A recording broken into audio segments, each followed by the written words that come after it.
అందరికీ నమస్కారం అండి.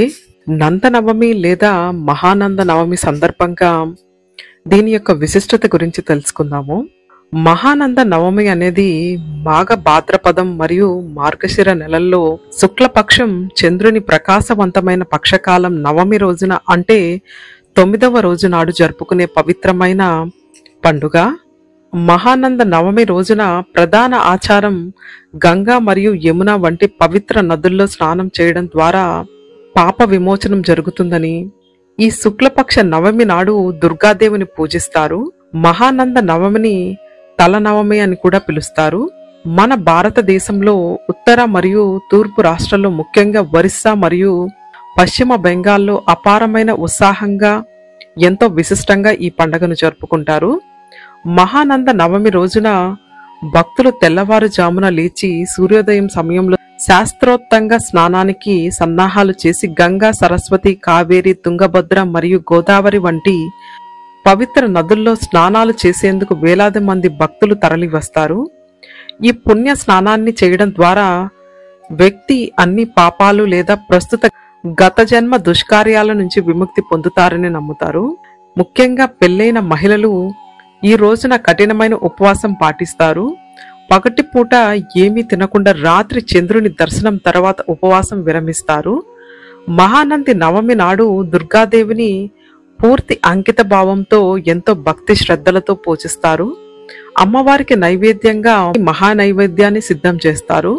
ముఖ్యంగా మహానంద నవమి నాడు పండిన తాటి పండు, తురిమిన కొబ్బరి పిండి మరియు పంచదారతో తయారు చేయబడిన తాల్బారా అనే ప్రత్యేక వంటకం ప్రత్యేకతను సంతరించుకుంటుంది.